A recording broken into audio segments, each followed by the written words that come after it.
Hello, my lovely viewers, and welcome. I am Kira, a romantic ace, and tonight we are streaming the final chapter of Perfect Match Book 1. If you haven't joined me before, welcome! I drink and I cuss. If you want to play the drinking game along with me, the rules are right here on the screen, also underneath the player at twitch.tv/aromanticace. If you cannot read the rules in either place, go to that website, click on the graphic below the player, and it will take you to my Wattpad where you can read the most recent version of the drinking game rules in text form.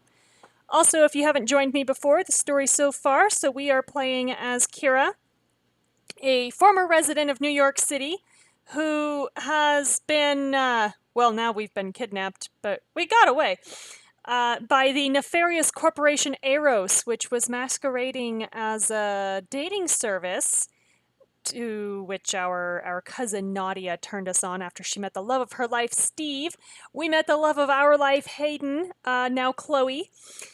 And turns out Steve and Chloe are robots. Because of course they are, engineered by Eros to act human. The whole reason for the dating service was to test how human they could become. They clearly want to take over the world or something with robots. I don't know. The head honcho Rowan doesn't seem to have all his ducks in a row. He's got like a mechanical eye and shit. Who the hell knows what's going on in his head? Told you I cuss. But they kidnapped us. And we're going to experiment on us and experiment on our cousin Nadia and torture our PI friend Damien, who, totally has a crush on us, but, we're a one-woman gal. And repurpose our girlfriend and use her again. And I don't know what they were going to do with her handler Sloane, but who knows.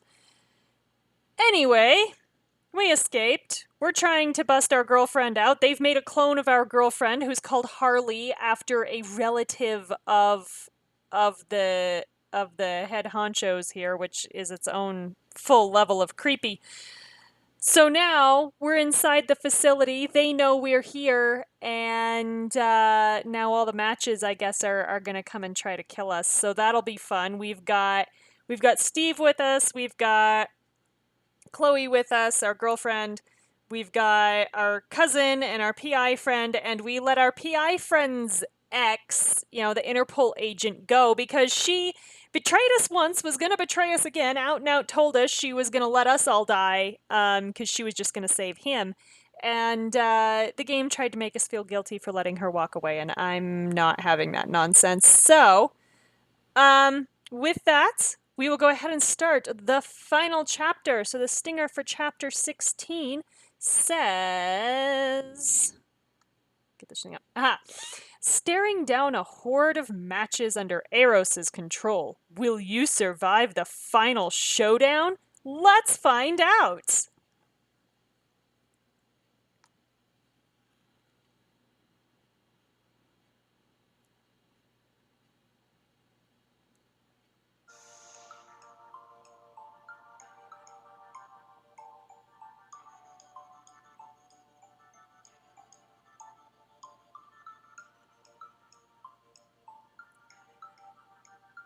So this is chapter 16, Belly of the Beast.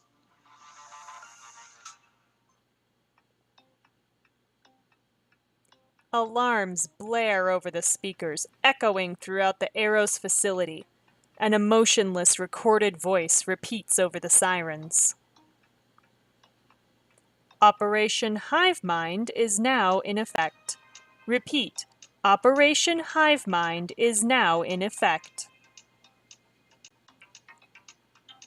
This is decidedly bad.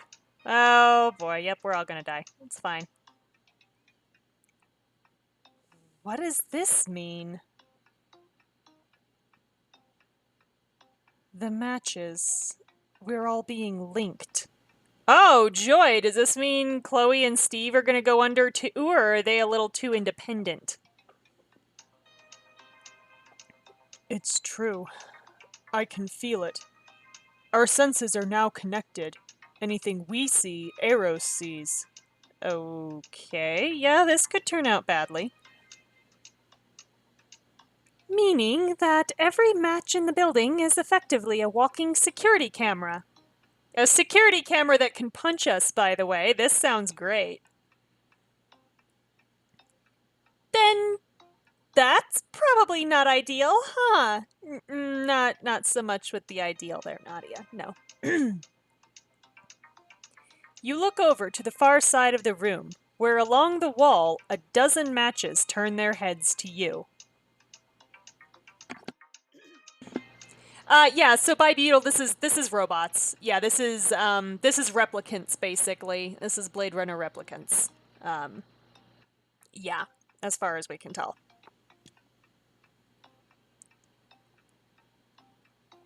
Slowly, they raise their arms and point at you in unison, speaking in an eerily emotionless tone. Intruder. Intruder. Guys? My powers of intuition are telling me that we should get the hell out of here. Fast! Looks like we've got company on the way. Chloe, how are you feeling? Chloe lifts a hand to her temple. What did they do to you? They went into my mind. Sloan, they found files you hid there. They extracted them. All the incriminating data we had on Eros, it's gone. Oh boy. So we have no bargaining chip. Literally. Chloe, we can say, the important thing is getting out of here safe, or we're gonna make Eros pay. Are we, though? Because apparently there's a whole other book after this, so I think I'm just gonna go with step 0. The important thing is getting out of here safe. All that matters is that you're okay and we're together. Chloe looks at you with a smile. Agreed.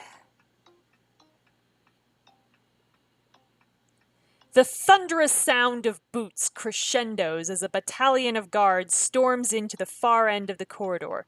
One of them points over at you. There they are! All troops converge on Bay 6! Suddenly, all the monitors surrounding the corridor thrum to life, and the imposing image of Rowan West appears on every screen. To my wayward guests, this nonsense has gone on long enough. Surrender now and end this farce. No. There is no escaping my reach. There is no stopping my vision! Oh my god, must we really? Go to hell! Alright, that's some enthusiasm there, Nadia. Take a drink.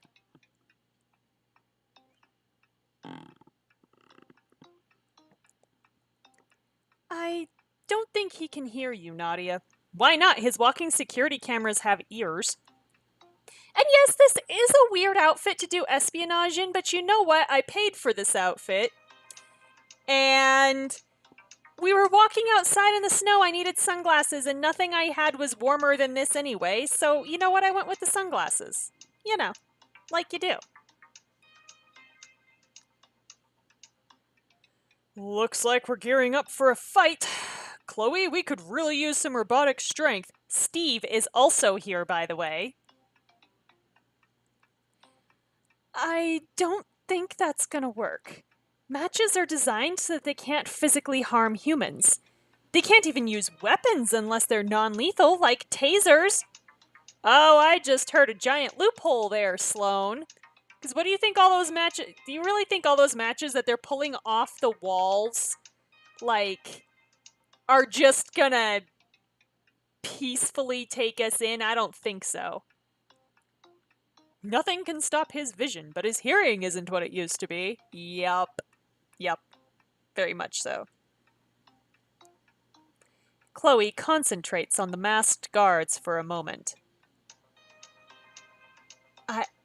I'm linked to all of their minds. Guys, those guards aren't human. Ooh, does that mean you can fight them? They're matches. Well, that explains why I've been giving them all the same voice. What? So, does that mean Chloe's free to kick their asses?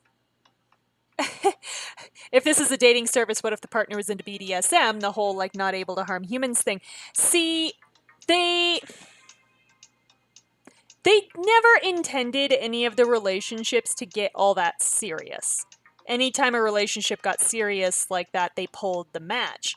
So, more likely, the customer was just going to be told that they weren't suitable for their service, because anybody who applied to that service was going to get one of their matches. So that's my guess, is they'd have just been kink shamed out of the company. Chloe cracks her knuckles. Oh, yes. Oh, my girl, let's go do this.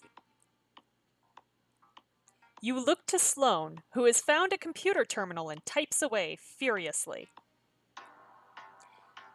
The north elevator is our only way out, but I'll need to hack the controls. You all need to hold off the guards for a minute. Excellent. The flood of guards approaches you, boots thundering across the floor. Then we'll stall them as long as we can. Let's go. All right. Glad you're confident. You all rush forward to meet the guards, clashing into chaotic battle. None of us are combat trained with the, exception of Damien. Literally none of us, except for one, know what we're doing. I mean, like, could have downloaded something into Chloe, but I don't think we did. Could have downloaded something into Steve, but I don't think we did. We are gonna die. All of you, surrender now! Not today. But ask me again next week. Chloe springs into action, deftly grabbing the taser of the lead guard and crushing it in her hands with superhuman strength. Alright, I love it. Damien is a generic supernatural detective comic protag, complete with, tragic backstory and unfortunate crush on the player character. Yeah. Whoa! Damien takes a fire extinguisher and sprays a thick white cloud throughout the room, leaving the guards in momentary blindness and confusion. This really isn't that effective, but it's a thing you can do. Everyone scramble! I'm not an egg. You all bolt in different directions, and the guards spread out to follow you. You watch as the scene descends into chaotic flurry. They really like chaotic to describe this scene, I've noticed. Nadia chucks a volley of office equipment from her cover behind a desk. Yeah, that sounds about right. Get back! She's totally just throwing staplers at people's heads. You know this. Steve rushes shoulder first into one of the guards. He picks him up off the ground, heaving him up and over his shoulder with inhuman strength. Yeah. Huh. These guys are nothing compared to the Armadillo's defensive line, and I'm not letting a single one of them lay a hand on Nadia. Okay, Steve, you realize you didn't actually play for the Armadillos, though, right, honey? Like, that's not a thing? Okay, alright, whatever. Aww. Oh my god, you two. Stop being cutesy and fight the bad guys, please. You! Don't move! Make me. You turn to see a guard rushing toward you at full speed. Oh yes, I'm obviously going to stand here and let him tackle me. Suppose this is going to be a timed choice. I should dodge. Ha! You slip out of the way at the last second, and the guard crashes into a nearby counter. Ah! He staggers, the wind knocked out of him, and pulls his taser out. These tasers can, like, literally short-circuit these robots, so I'm fairly convinced that they will actually kill humans. You search frantically for a weapon on the nearest table. I've got a surgical tray. I like this. You grab a wide metal tray, spilling an array of surgical and electric tools onto the floor, and you lift it just in time to feel the guard's needled wires ping off the tray. Whew, close call. My turn. You swing the tray into the guard's head with a clang. He stumbles and falls, unconscious. This is way better than we should be. As the chaos rages on all around, you hear Chloe call to you. Kira! Over here! Come with me! Yes, honey. You run to Chloe, who guides you in a low crouch over to where Sloane is hiding from the fight. She types away on an Aros terminal. Yeah, exactly, that's what I'm thinking. We can't harm humans except with deadly amounts of electricity. Like, just literally just telling the matches, oh yeah, this won't kill them. Yeah, it's totally capable of killing them, I'm pretty sure. Kira! It's done! I've overridden the elevator controls. We can take the north elevator to escape. Excellent. Then let's go. Wait. Before we go, we could give a final parting blow to Aros. We just need one thing. Diamonds. And what's that? Them. Sloane points to the expressionless matches lined up against the wall, all staring blankly at you.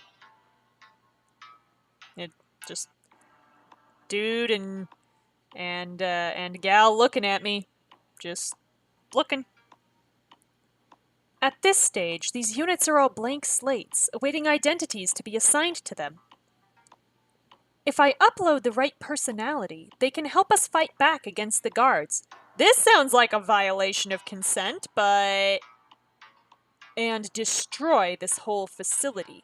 This sounds like a serious violation of consent.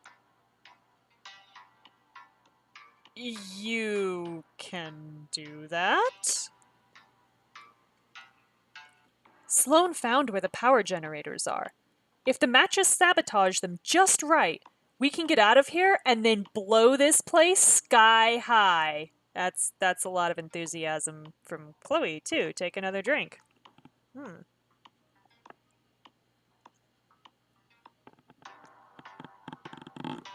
Okay.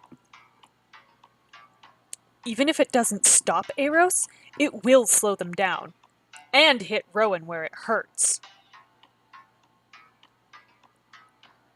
But the matches, would they be willing to fight for us? Yes, because Sloane can make them all me. Oh, whoa, hey, what? No, because I have a very, very strong suspicion that by blowing Aros sky high, we mean kamikazeing these poor matches. Like, no, I'm not cool with this, y'all. Like, this and especially if you're gonna like give them my girlfriend's personality and then like sacrifice my girlfriend 5 times over, even though she's like still with me, she's also in there dying, and that's traumatic. Like, I don't know about this. 12 copies of Hayden Young. Her name is Chloe Sloane. My God, everybody get it right, please. And just like Chloe, Hayden is someone who will gladly risk their life defending you all. Oh no. Oh no. So, what do you say? Should we do it? Oh. so what do? We can program an army of Haydens and destroy the Aros facility, or we can make a quick escape. I'm having real problems with the implication that all of these people are gonna die. They're gonna be created just to die. And if we do that, then we're not better than Aros, which is just it's literally using them as tools for whatever dastardly plans they have planned. So I'm not okay with this. I'm gonna say no. Make a quick escape. We're not doing it. So we chose not to reprogram the matches. I say we've got to go. Now. Kira's right. Come on, Sloane. Chloe leads the charge as the three of you dash right through the fray of Aros guards. Stop them! They're heading for the elevator!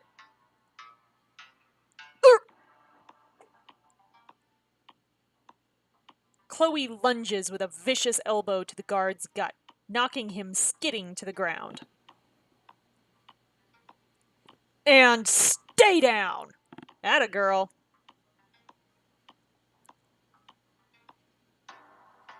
Ooh. The three of you sprint into the elevator, hoping to find the others inside. Hurry! Get in here! The doors begin to shut behind you when a hand darts in to stop them. Damn it, those safety interlocks. Oh, it's him. Okay. Hope you weren't planning on leaving without me. I was thinking about it. Damien! Damien climbs in as the elevator hums and pulls to a start. We lost track of you all in the fray. I'm glad everyone's all right. Close call. We were worried. I was about to run back and get you all. I'm actually very sure you were, Steve. We are not out of the proverbial woods yet. This'll take us up to the helipad. Cool, our girlfriend knows how to fly a helicopter. A cold wind assails you as the elevator doors open. Nothing but a short corridor separates you from an open-air platform where a helicopter sits.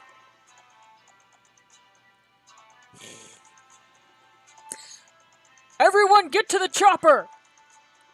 You have no idea how hard it was for me to do it in that voice and not another much more distinctive voice. You lead the way across the helipad, when suddenly you hear a click and an escalating electric whine. Oh boy. Hey guys? You turn around to see a familiar woman looping her arm around Nadia's throat, holding a taser aimed at you. That's far enough. Step away from the helicopter. Make me. Let her go! Steve's gonna fucking kill her. Let's watch this. You put a hand on Steve's shoulder, struggling to hold him back. I don't think that we could actually hold this replicant back if he did not want to be held back. Cecile, you don't have to do this. Are you all really that stupid? You think you have any idea of what Eros is really capable of? There's too many ofs in that sentence, but okay. This is bigger than you. Bigger than all of us. What the hell, man? You're a fucking robot company. Calm down. Cecile, we can say, we're going to bring Eros down. It's not too late for you. Or, tell me what the sirens are. I'm really not into extending olive branches to deliberately evil people in this, like they keep wanting me to do. Because it's one thing to just be like, you know, a deliberate asshole. It's also another thing to like be an asshole and learn from your mistakes. It's a whole other thing to be deliberately evil. Yeah, exactly. It's so much bigger than us that they made a second book. Yeah. But since we did get Rowan to blab some of his plans, I want her to tell me what the sirens are. So we did ask Cecile about the sirens. Rowan mentioned the sirens. What does that mean? Cecile looks taken aback for a moment. Then a smirk spreads across her face. Did you really think this was only about dating? About love? Well, he told us that as much that wasn't it, so no, that's why I'm asking you, Cecile. Love is a dangerous thing. And so are we. So you're saying you're a match and Steve can officially kick your ass now? Is that what we're saying? Oh, maybe not. You have no idea what these machines are capable of. Hey, these are people. You shut your mouth, Cecile. That's enough! Steve charges forward. Stop! Cecile shifts her aim to Steve, but he moves with a speed that seems almost impossible. He swipes his hand, knocking Cecile's taser into the air, sending it flipping into the chasm below you. Yeah, boy's paying off. Ah! Nadia, come on! With Cecile distracted, Steve takes Nadia's hand and pulls her free. You all rush into the aircraft. Get back here! I love how they continue to assume that I'm going to do that just because they, I don't know, asked nicely.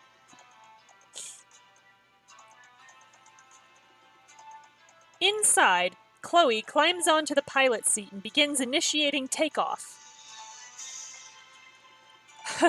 Thank God for Sloane's upgrades.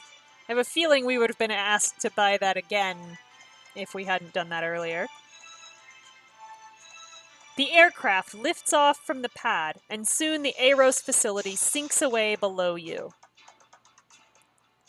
Just then, a monitor on the control console flickers to life, and Rowan West's image appears once again. No! No! No! No! Calm down there, boy. Jeez. Rowan clutches at his eye patch, visibly shaking with rage, his once cool facade now shattered. You turn my creation against me. You defile my synthetic eye. You can put another one in. Calm down. And now you steal my helicopter? Well, yeah, and I did it fashionably, see? Do you see my dress that I wore to your dinner? I'm wearing it again. Some fancy like that. Oh, trust me. We'll find a way to shut you down. For good. Why, you insolent! The video cuts out abruptly. Oops! I must have disconnected his call on accident. Oh, Sloane, sneaky I like. Oh, how unfortunate. Shame, really. Yeah, he probably had a whole monologue planned. Guys, I disconnected on purpose. We know, sweetie. We got the joke. It's okay. Yeah, we got it, Sloane. She's awkward, let her be. A palpable air of relief fills the cabin as you all smile, listening to the hum of the rotors as you float off towards safety and peace. Raise your hands, everybody, if you honestly think that's where we're going. Where to now? At this moment, anywhere we want. No, anywhere we have the fuel to get to, Kira. Come on.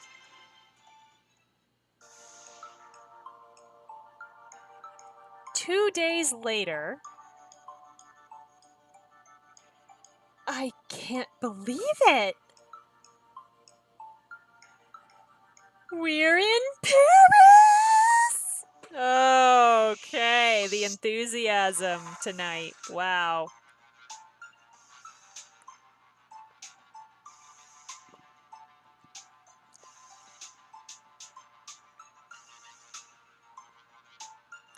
After a string of flights, you and your group arrive in the City of Love. You check into the hotel together. I'll need time to arrange what we need to get back to New York. A whole set of forged identities, plane tickets, a safe place to lay low. What else is new? Besides, we can't come all the way to Europe and not tick off Nadia's bucket list. Nadia hugs Damien fiercely, her face on the verge of happy tears. Thank you! I'm sorry, Kira, but Damien's taken your place as my best friend. Okay, sure. What? Hey! Damien chuckles and hugs Nadia back before she lets go. Chloe turns to Nadia with a warm smile. Ma chère mademoiselle, bienvenue à Paris. Yeah, her girlfriend's sexy. Chloe, stop! Nadia's gonna pass out. I'm seriously about to cry. Don't worry, I've got tissues prepared. I think we can say we deserve a break. We should figure out our next move. Or everyone deserves a freaking medal for our stellar escape. I mean, none of these are untrue, so I'm just gonna go for I think everyone deserves a freaking medal for our stellar escape. An entire complex full of armed androids? It's still hard to believe we made it out in one piece. Is it really, though? We've established before that I'm our good luck charm. Yeah, you keep getting captured, Nadia. You're our damsel in distress. Be fair now. What's everyone got planned for the weekend, then? Oh, and we're still going to the Louvre together, right? Yes, Nadia, you've reminded us 16 times since we got off the plane. Well, we just got here, so I'm open to suggestions. I was thinking we could hunt for sugar cookies and take a stroll down the Seine. Maybe go see the Petit Palais tomorrow? Hunt for sugar cookies? How do you think that works, Steve? That sounds perfect. Though we'll have to squeeze in Musée Bordel, Espadali, and Centre Pompidou too. Centre Nah. You can tell I don't actually speak French. Centre Pompidou too, somehow. Pompidou? I think it's Pompidou. Sorry. Oh, right. Of course. Maybe we should start planning tonight, before our walk? Nadia gasps in delight. I'll see if the concierge has color-coded sticky notes. Oh, okay. Steve, honey, I hope you realize what you've gotten into. Yes, the wild sugar cookie is the most dangerous of prey. Nadia walks away with a spring in her step. Steve stares at her, grinning widely. Have fun, you guys.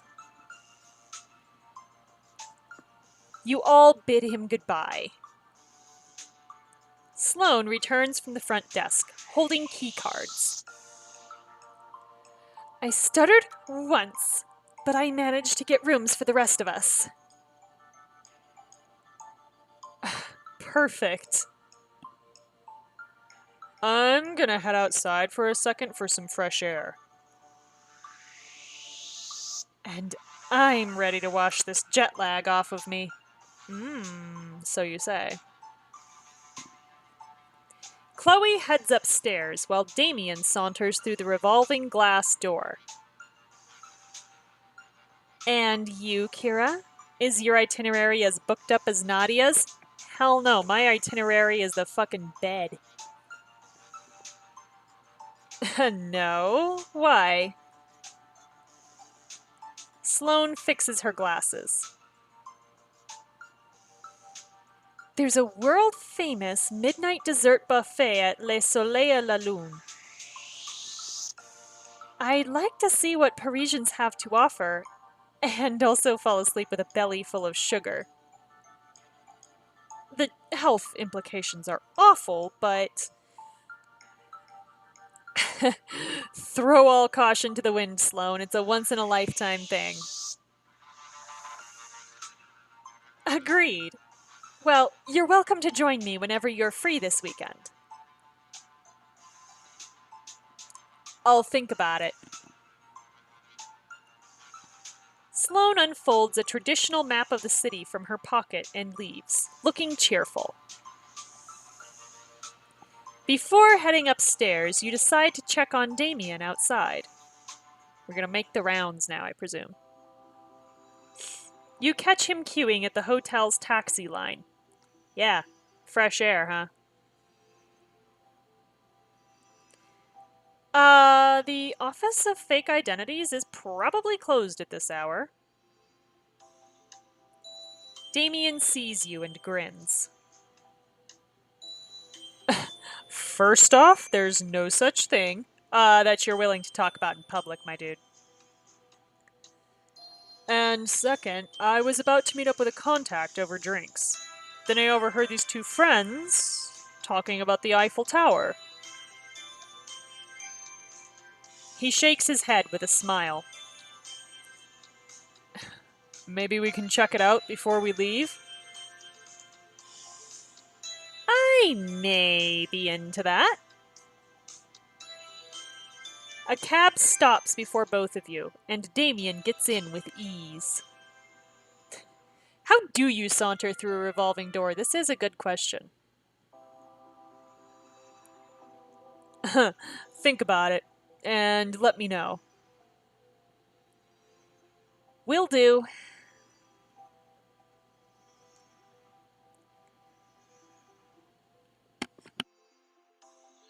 Excuse me. After a long-awaited hot bath, you feel like a whole new person. You towel dry your hair as you gaze out the window, admiring the Eiffel Tower. That is quite the view, I'm not gonna lie.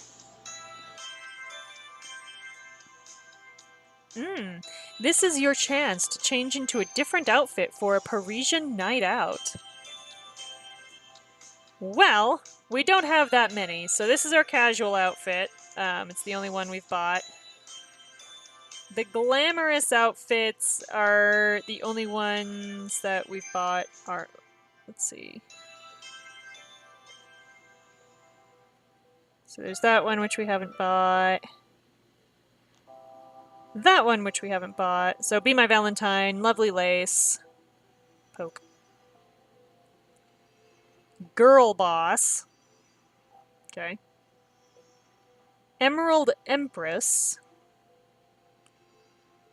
Born to Reign, which is our royalty slash villainous dinner party slash espionage look.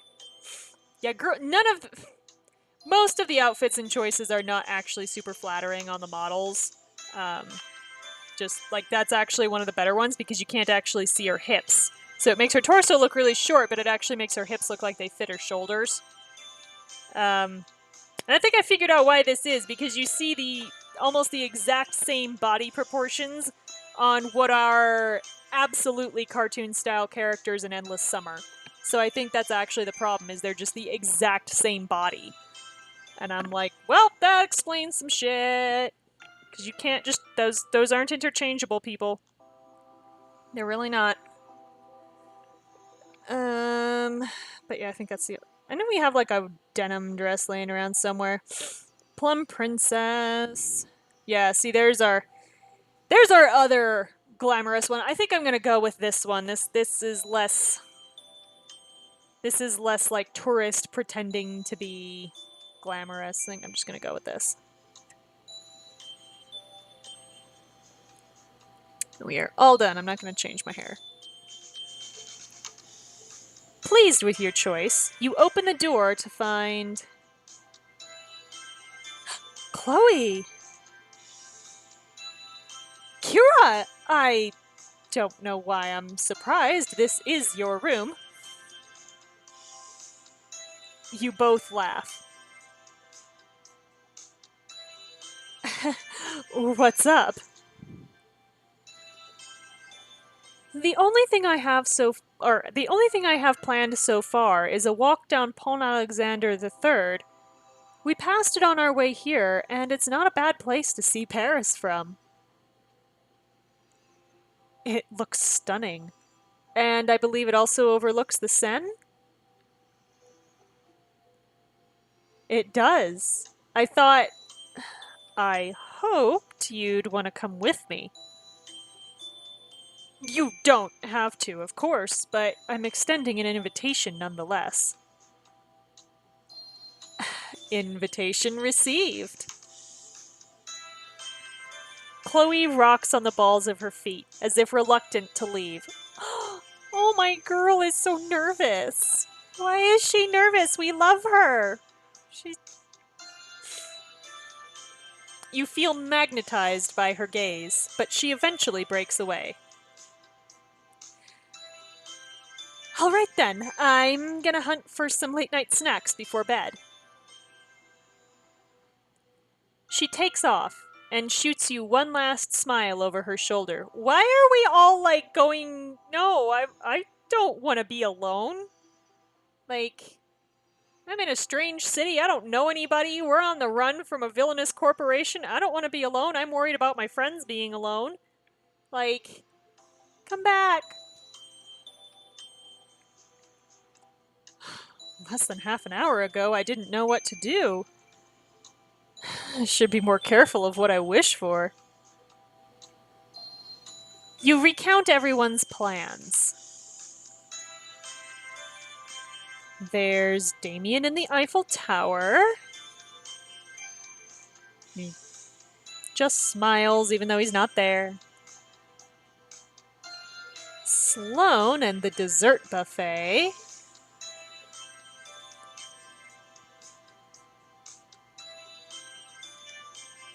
And Chloe at Pont Alexander III. Yeah, she's pretty though. Wow, so what do? We can stroll down. I wonder if it's supposed to be Pont Alexander Trois, but I'm gonna keep calling it the third because it is a name. So we can stroll down the Pont Alexander III with Chloe for 30 diamonds. We can visit the Eiffel Tower with Damien, also for 30 diamonds. We can join Sloane at Le Soleil et la Lune for 30 diamonds. Or we can kill time with Nadia until the group trip to the Louvre. No, I'm going with my girlfriend. I want to go with my girlfriend. Let's go for a walk with our girlfriend.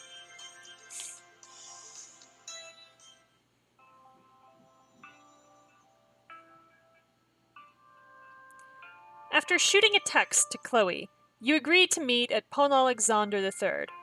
Under the clear night sky, you see Chloe's silhouette in the distance, hands resting against the bridge. She hears your footsteps and turns with a bright smile. I knew you'd come.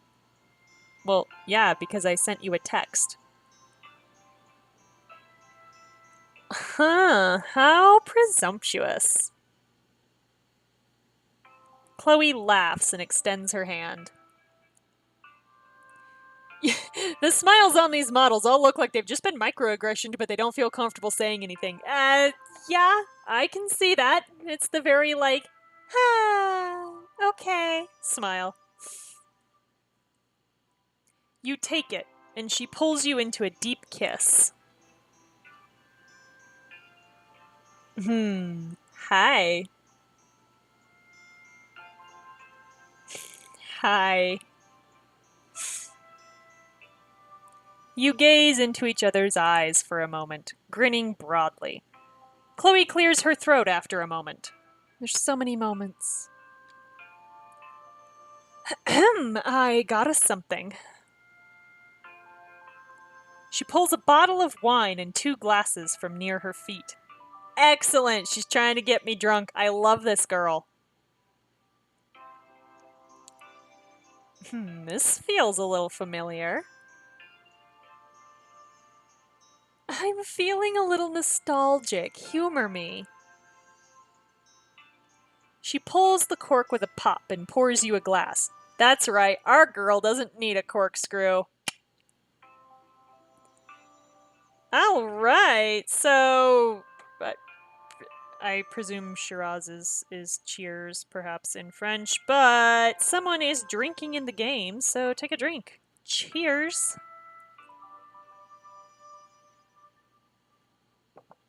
You clink your glasses and marvel at the view in comfortable silence. So, how did you feel about, we can say, the battle, seeing other matches, or finally leaving Eros' HQ?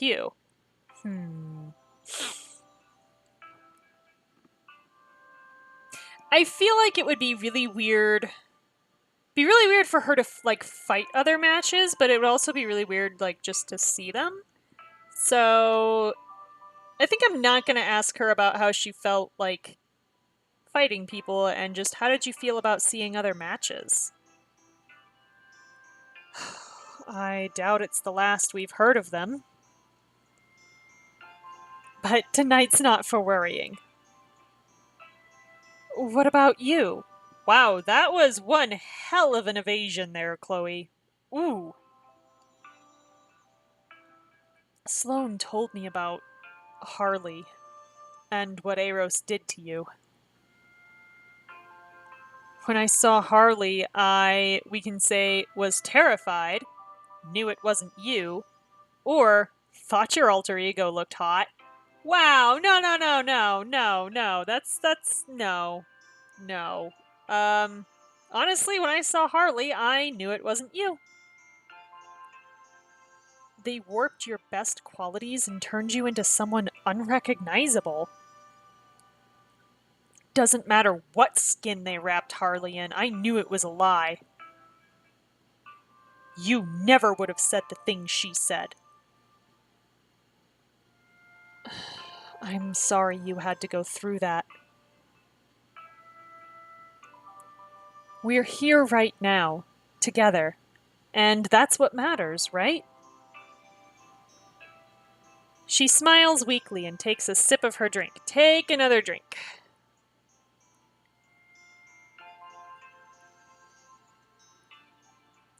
The moon's reflection bounces off her glass, brushing Chloe's cheek with silver light.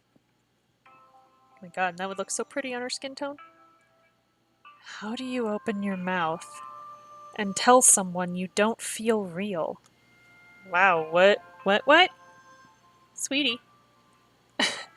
Pretty dramatic, wasn't I? It was an emotionally taxing moment. Do you still feel that way? Chloe considers your question thoughtfully. Sometimes. It's difficult to admit, but I will always be tied to Eros, one way or another. And it's hard to think of a future, to live your best life with that knowledge in the back of your mind. Nadia and I talked about a new normal before we rescued you, and I think you deserve that more than anyone. I'm not sure what you mean. I mean, we are making you a bucket list. This very second. A bucket list? With or without Eros, you deserve to live out an amazing life. But don't go on about living an amazing life because I'm in it. It's bigger than that. Aw. How'd you know that's what I was gonna say? Well, because you're too sweet for your own good, Chloe, is why. You shake your head at Chloe, who continues to frown. Now, come on. What's one thing you've wanted to do more of lately? I travel, maybe? What, Berlin, Moscow, and Paris not enough for you? I meant for vacation. Cultural immersion, that sort of thing.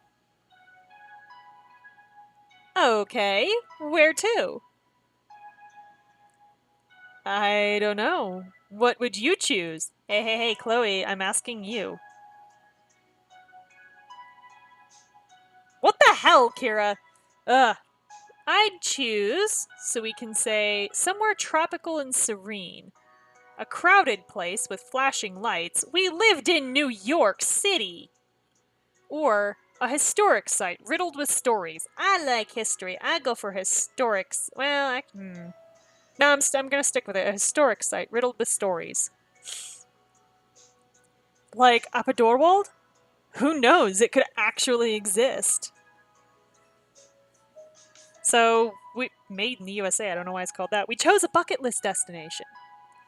Maybe somewhere close to home. A landmark or something that's significant in our country's history. How about maybe not? How about maybe something less colonial there, Kira? Never hurts to learn more about your homeland. Chloe bites her lower lip, smiling at you. You point a finger at her accusingly. You're gonna steal my idea, aren't you? Chloe groans and circles her arm around your waist. Ugh, I'm sorry. As soon as you said it, I knew that's where I wanted to go. Fine, but no more idea freebies. Deal. And Kira? I may not know what else deserves to be on that list yet, but I hope you'll always be a part of it. Aww, she likes us. I've lost consciousness a handful of times in the last few weeks, and programmed or not, you are always the first person I look for. Aww. Chloe smoothly sets down your glasses on the concrete and steps forward. She tenderly caresses your cheek. You don't make me wish I was real, because you look at me like I am. Oh, that's cute. Oh. The exact same way as when we first met. Your heart beats loudly in your chest, a tingling sensation spreading throughout your body. She rests her forehead against yours. It's you, Kira. It's always been you. We can kiss Chloe or hug Chloe. Kissing is an option. Take a drink.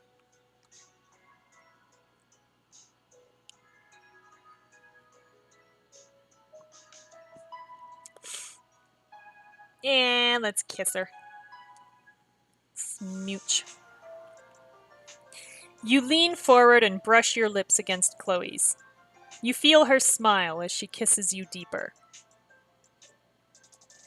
You catch movement in the corner of your eye and see an old woman walking by looking embarrassed. Oh, poor old lady's just like, I just need to cross the bridge. Girls, y'all have fun.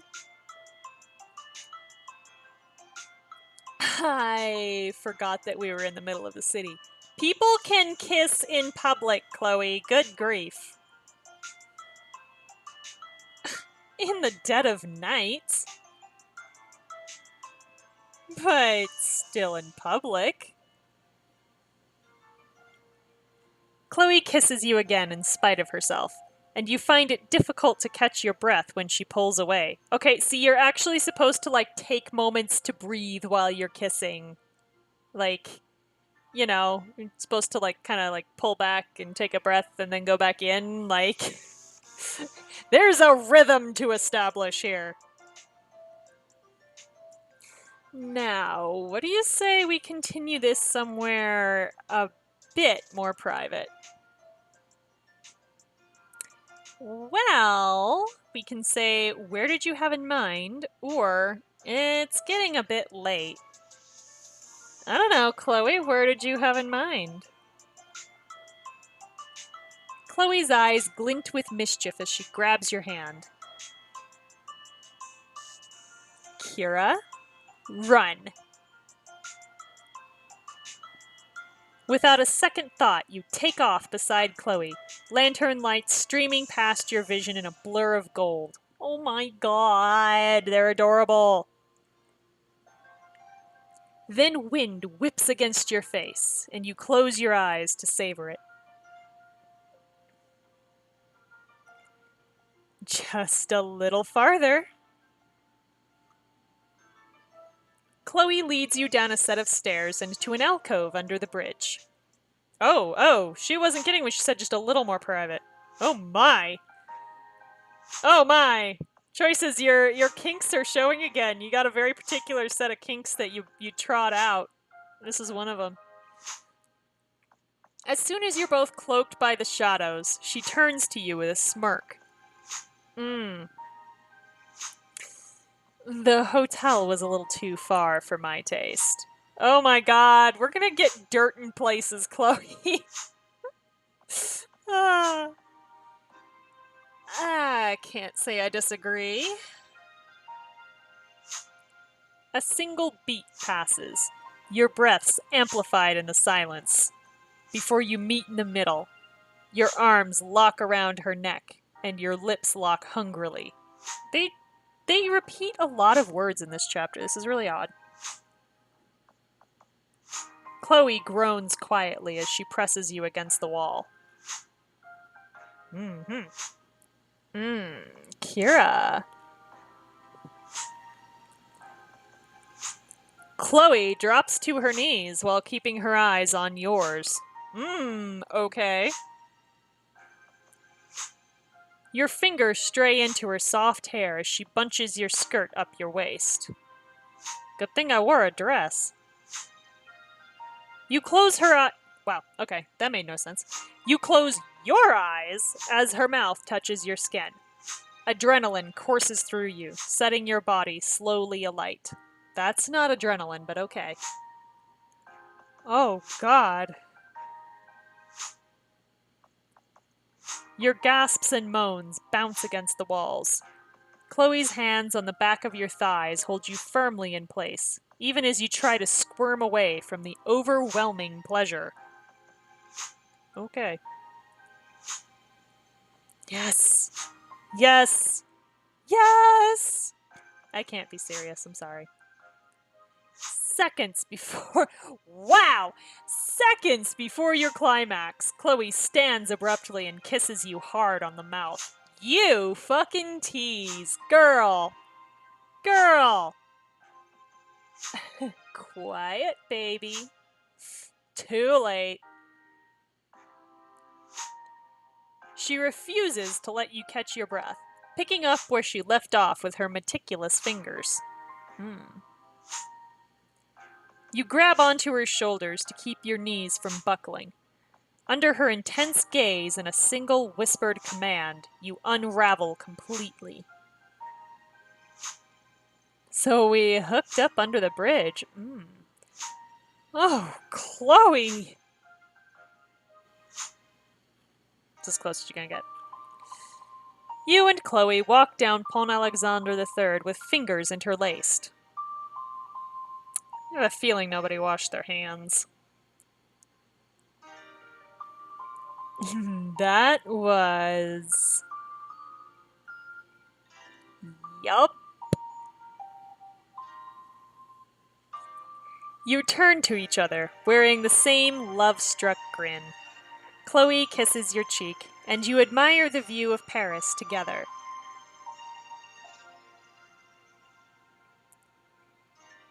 The next evening... Should I hang out with someone else tonight? Oh, I see. So they're just gonna, like, keep doing the same thing. Okay. So we can visit the Eiffel Tower with Damien, again for 30 diamonds. We can join Sloane at Le Soleil et la Lune for 30 diamonds. Or we can kill time until the group trip to the Louvre again. So are we just, like, going every day? Is that what this is? With Nadia. Gotta be honest, I'm horrible. I'm not actually super interested in going with Damien. Yeah,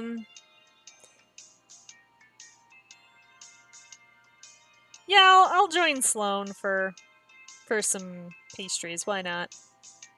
Why not?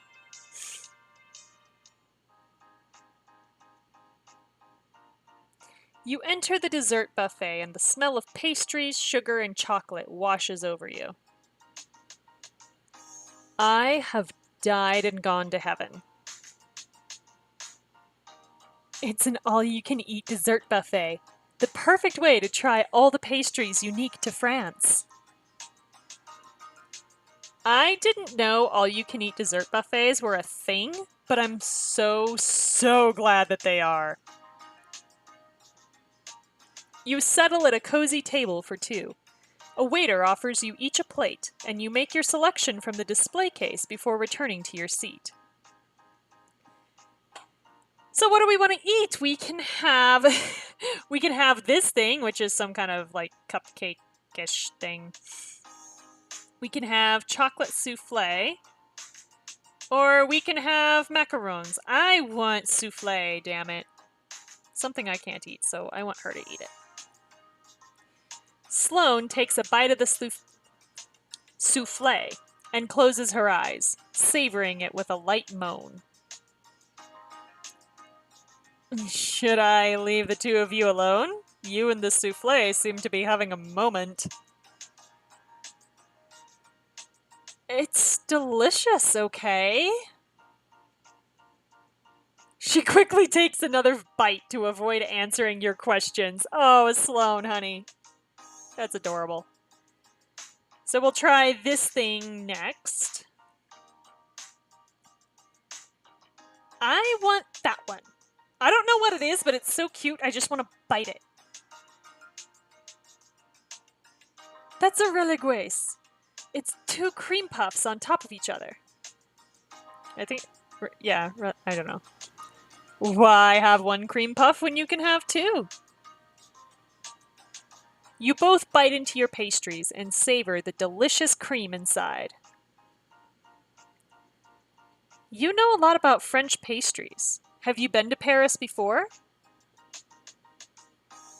No, this is my first time. I just like to go into new situations armed with as much information as the internet will give me. I know that one, Sloane.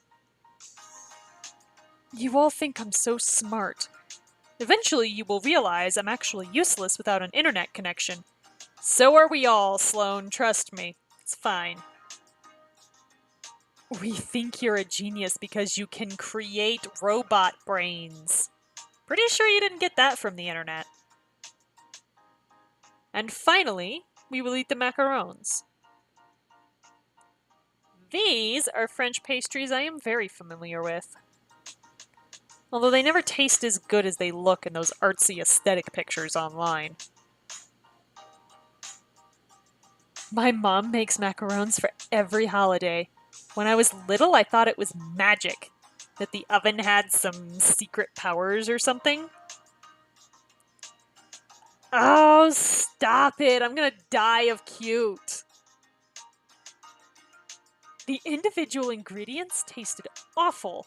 I couldn't understand how mixing them together and putting them in an oven transformed them into something delicious.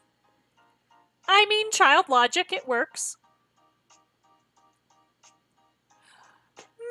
Magic! Take a drink for the enthusiasm there. Very enthusiastic about the magic.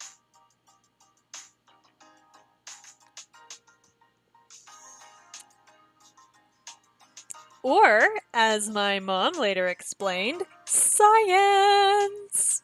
Absolutely. Same thing, really. I mean, pretty much. I had no idea you had such a sweet tooth, Sloane.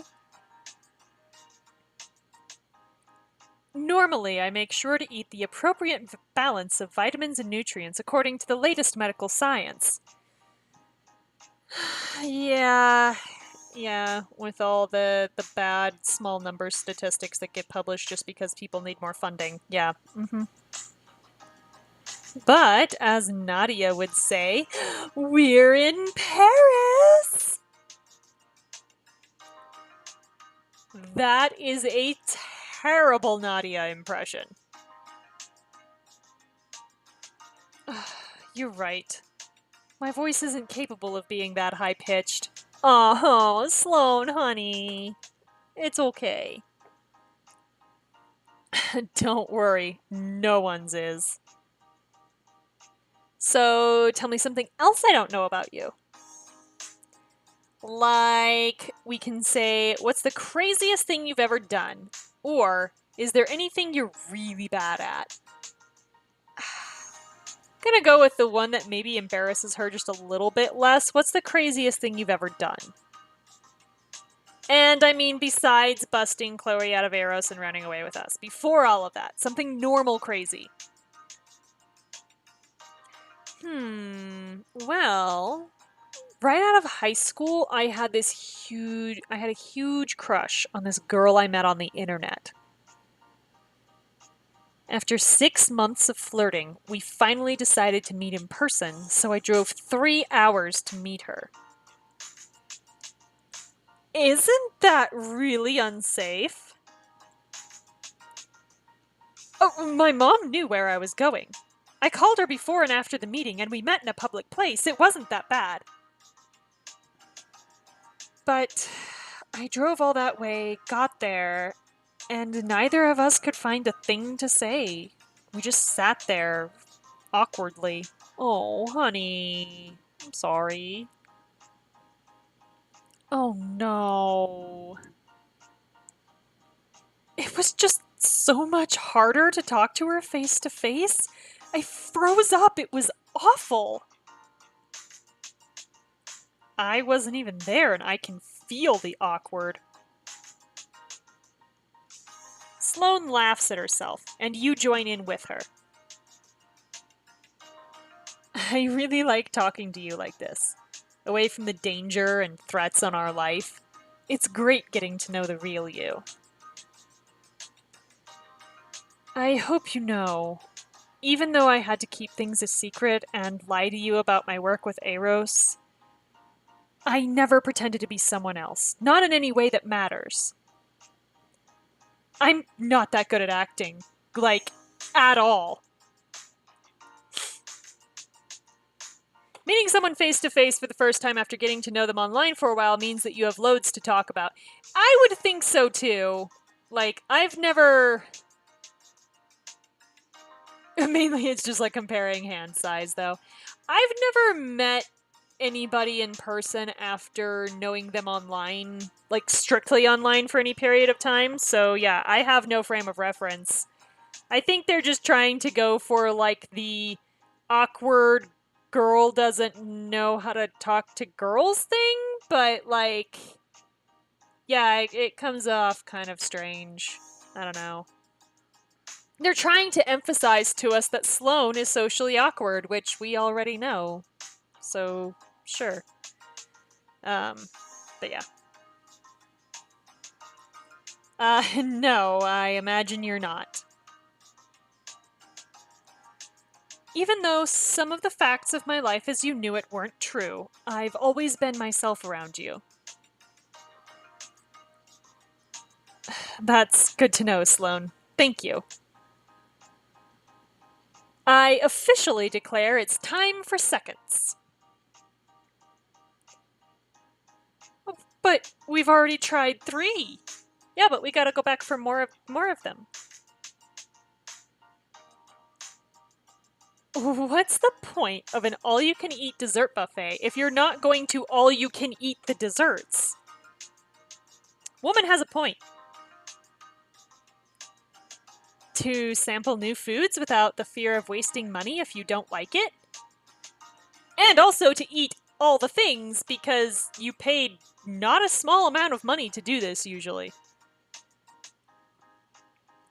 Right, well, I need to sample some more of them just to be sure. Yeah. A large sample size does increase the accuracy of your test results. Atta girl, Sloane. Yes! It's time to start Snackmageddon. Tonight, we feast!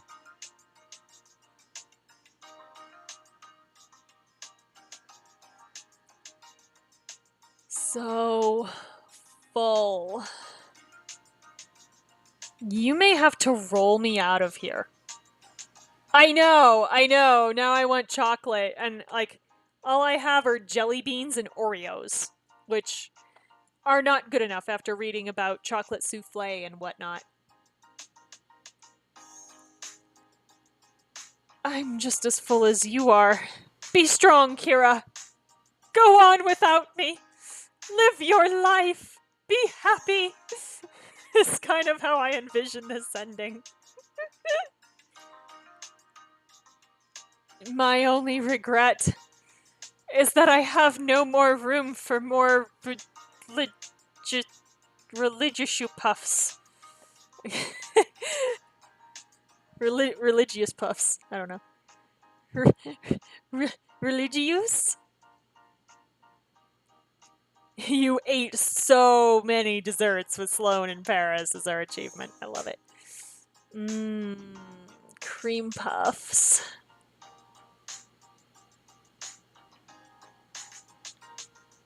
The next evening. Should I hang out with someone else tonight? Well, our last 2 options are Eiffel Tower with Damien or killing time until the group trip to the Louvre, which apparently never comes. They're just always waiting for the trip to the Louvre.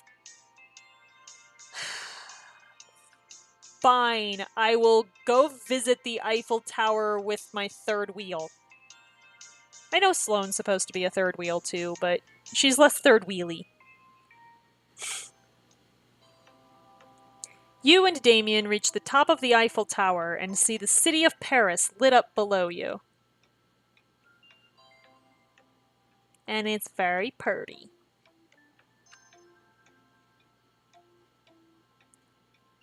Okay, this is beautiful. Even if it is absolutely the most touristy thing to do in all of Europe. Excuse me. Hey, it's a classic. Damien gazes at the city beside you in awe, getting lost in it. After everything, I still can't believe we made it out. I know you all think I'm just a pessimist, but we were facing some wild odds. There was a real chance of death. Yeah. He stops and focuses back on the view, happiness returning to his face again. It feels like I'm looking at everything through new eyes. I appreciate everything so much more now. Now that I've nearly been killed, I appreciate life! Okay. We're doing this trope, huh? Like the fact that I can stand here with you, looking out at the city, not running for our lives. I've noticed. You seem a lot happier now, or at least more relaxed. Opening up about Baitan with you definitely helped. Having someone else who knows what happened, it helps me feel so much less alone. Alright, it looks like we're being his therapist again. Take a drink.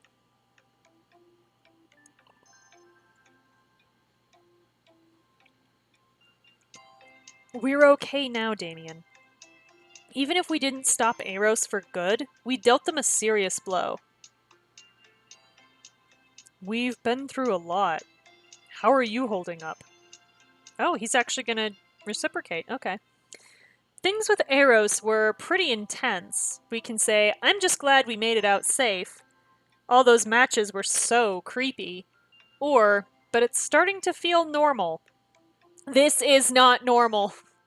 Alright, I have not lived through 3 fucking years of 45 to look at something like this and say, yes, this is normal. This is not normal. I'm just glad we made it out safe. The people I care about being in danger like that, it was a nightmare. Yeah. Yep. Damien gives your shoulder a squeeze. The only thing that matters is that we're okay now. How are you handling the whole Alana thing, by the way? You mean the part where she stabbed us in the back, sold us out to our worst enemies? Doing just peachy, thanks. Seriously, though, I shouldn't be surprised. Looking out for her own interests is pretty much Alana's signature move. Yeah, I kind of figured, which is why I didn't try to take her with us.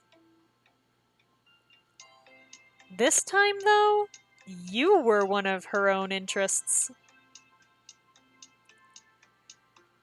I know she thought she did it for me, but I wouldn't want to live a life that came at the cost of someone else's. Ever. Yeah, noble self-sacrifice is much more your brand. Okay. Damien looks at you intently, his face serious. I mean it. That isn't something I would ever be okay with. And the kind of person who would make that choice, I could never respect them again.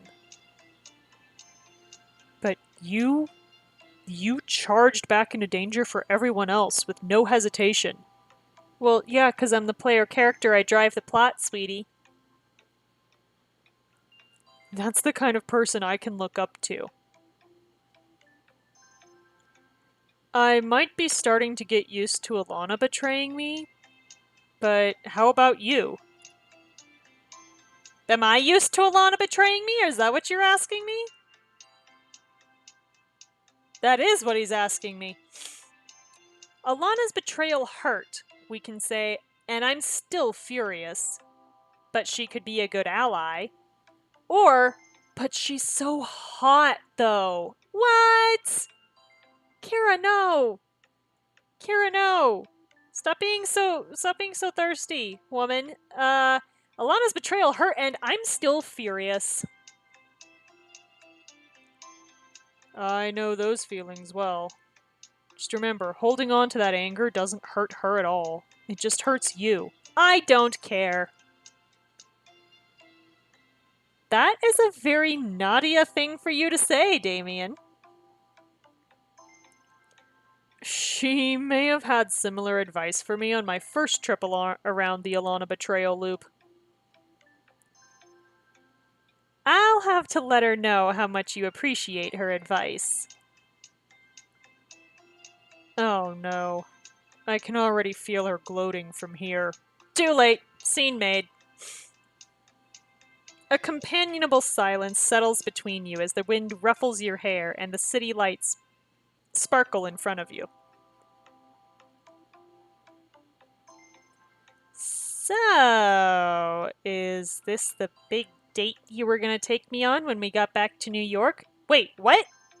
When did we talk about this? And also, I'm not dating him, I'm dating Chloe. Oh god. Force everything between a man and a woman into a romantic relationship. Shut up. God. The "but she's still so hot" answer is so weird because, like, how would a person even respond to that? I wouldn't know how to respond to someone saying that. Yeah, it's really kind of a conversation stopper, isn't it? Like, yeah, this person betrayed us and was, like, willing to let a bunch of us die, but she's so hot. What? What? Yeah, what do you say after that? I agree.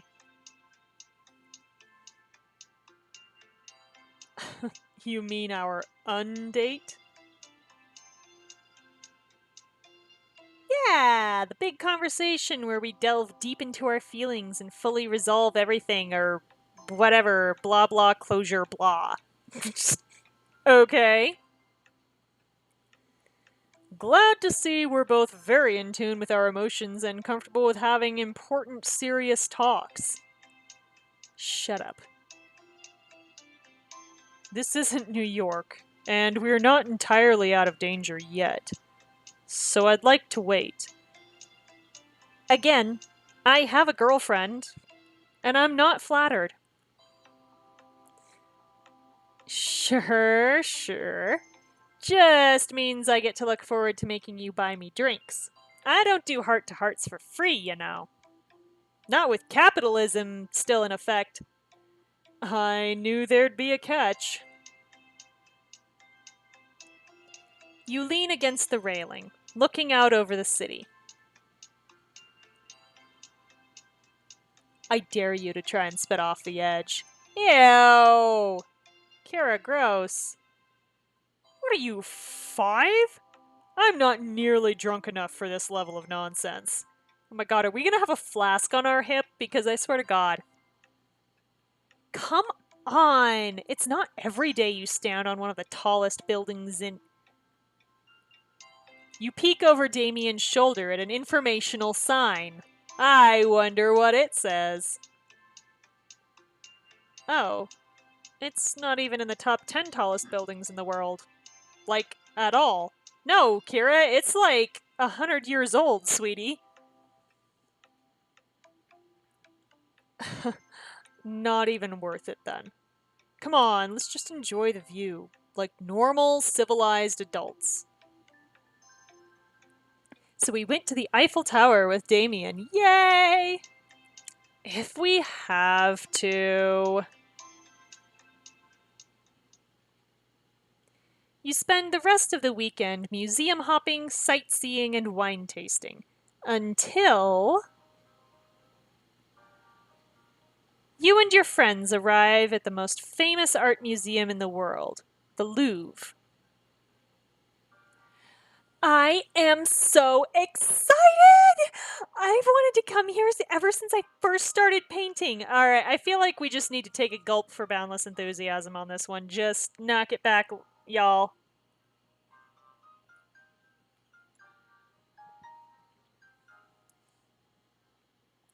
Have fun doing art things, Nadia.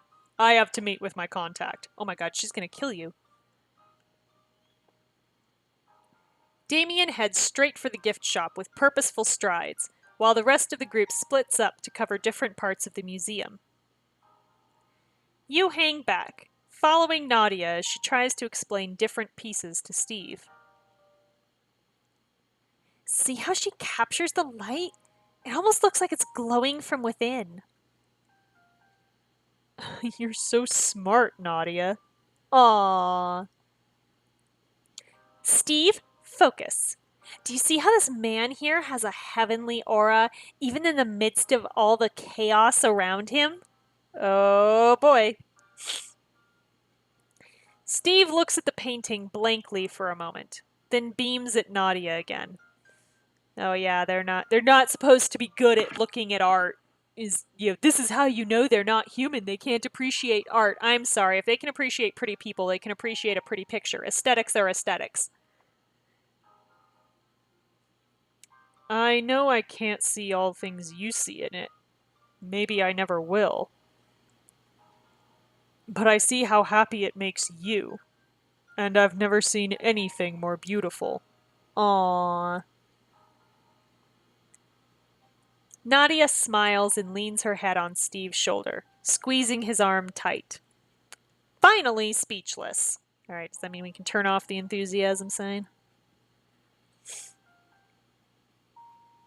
Yeah, she all smiley though.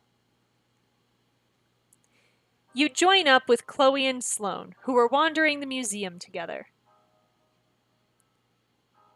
Did you know a lot of artists would reuse canvases by painting over other paintings?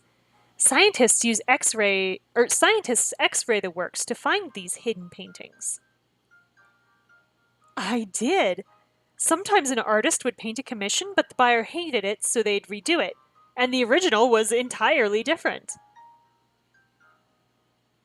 So, Chloe, we can say, is this fun for you at all? Wow, Judgy, take a drink.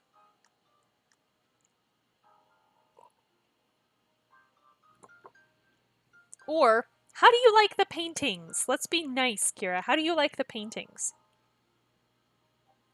I'm sure Sloane makes an excellent tour guide. Well, over there is a painting of a house. And over here, a tree. Oh, and look, that one's a boat. They're being like way too heavy-handed with this, in my opinion. You can't tell me that these people don't have preferences of some kind or another, that they're just suddenly broken as soon as it's a piece of art. Like, if they have clothes that they prefer, if they have people that they prefer, then they've got pictures that they prefer. It's literally that simple. They may not see like everything in it that a human sees, but they're not just going to be like, "Oh yeah, that's a house." Like, no. Come on.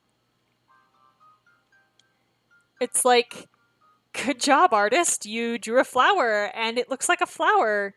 I am impressed, but otherwise I got nothing. You reach out and take Chloe's hand in yours, swinging it lightly between you as you walk. I like going places with you, Kira. Normal places when we're not in danger. A few minutes later, you spot Damien, now holding a manila envelope full of passports. You break away from the others to meet him. Wow, that was fast. Picking up an envelope in a museum gift shop isn't exactly an undercover op. So, now that the shady business is taken care of, want to check out the museum? We kind of have to. Nadia would kill us if we didn't. This morning, she mentioned giving us quizzes when we got back. I'm honestly not sure if she was kidding. You wander the halls of the museum together, glancing at the art, but not really paying attention. I can't wait to get home to my own apartment, my own bed. We gotta get you home, Damien. The rooftops of New York aren't gonna stake out themselves. I'm sure all of the cheating spouses and embezzling businessmen have missed me terribly. Life back home is gonna be so dull for you after all this adventure. Good. I could use some dullness. This adventure has not been my idea of a good time. Yeah, I prefer my day-to-day to not have so many threats on my life. You know, even though I wouldn't want to go through all that again, I'm glad I came with you. Not just to keep you and Nadia safe, but just it's helped me settle old ghosts, finally be honest with you. I'm ready to go home and be this version of myself, instead of the one still bitter and struggling with the past. We're being a therapist again, take another drink. I'm glad you came too. Mostly because, we probably would have been caught on day one. That's fair.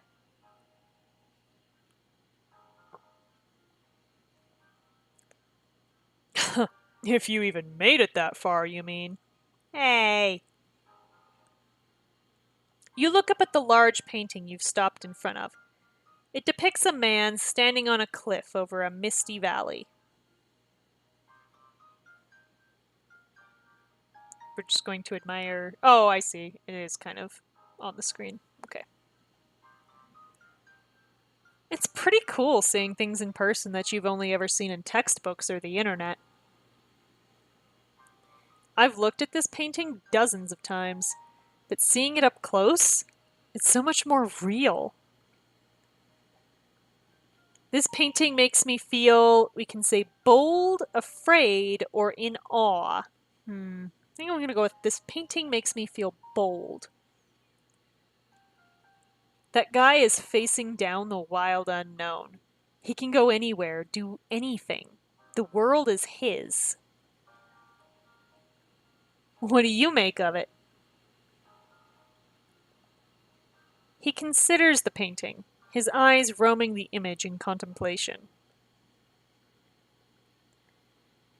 The way it makes me feel is just indescribable. Uh-oh. Oh, that doesn't sound good at all. Oh boy. Oh boy. I think this is our hook for book 2, y'all. Let's find out. See if I'm being genre savvy.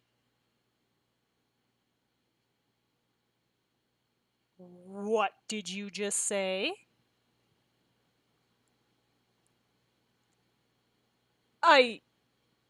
It's... The real question is, when did this happen? Horror crosses his face as he struggles to find words. He stares up at the painting, his brow furrowed, but... I can't, Kira. The words won't come. Oh, come on. Think. Look at it again. Maybe you're just stressed out. No. I am looking at it. Damien holds his head and makes a frustrated sound. I'm searching my mind for words. It's just... blank. They are really, really heavy-handed with this. Yeah, I'm not thrilled. You don't feel anything? It doesn't have to be this painting. What about the others? Damien looks around frantically at each painting in turn, his face moving rapidly from frustration, panic, to terror. Okay, I think what we're establishing is that this art makes him feel afraid. Also, by the time you're at this point, even a, quote-unquote human being who can, supposedly appreciate art is going to be in shutdown mode. So, yeah, this actually... I know what they're doing, but this actually isn't as meaningful as they think it is. Nothing? Nothing. He takes a ragged breath, his hands shaking as they reach out for you. I'm right here, Damien. Try one more time for me, please. Tears well in his eyes as he stares up at one of the paintings, his grip on your hands surprisingly strong. It feels... You wait, gripping his hand tightly, your eyes trained on his face. I can't, Kira. I can't.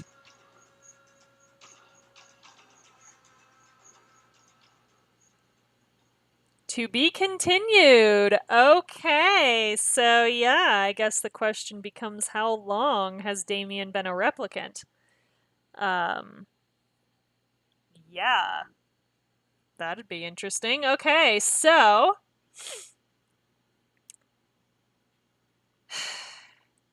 that's where we end the book. I think I am, since there is a book 2, there will probably be a book 3 at some point. I think I am going to continue next Monday with book 2. So chapter 1 of book 2. Yeah, dun dun dun. Book 2 of Perfect Match next Monday, so same time, same place, twitch.tv/aromanticace at 7 p.m. Pacific for Perfect Match Monday. This Friday, we will be diving into Chapter 3 of Endless Summer Book 2, and please, God, tell me we're going to ditch evil Tony Stark at some point, because I am honestly regretting waking his ass up. I did not wake him up the last time that I played this series, and I really, really, really want him gone. Can we just knock him off a cliff or something, please? I don't want, I know he has to be there for book 3. I know what's coming. I just don't want him here now. Anyway, we're actually going to try to rescue our friend from the Na'vi. I mean, the Watchers, because we've actually seen him. He's alive. So, yeah, tune in for that. So that's this Friday. Also, at 7 p.m. Pacific on twitch.tv/aromanticace. So, y'all enjoy whatever it is you do between now and Friday. Catch you later.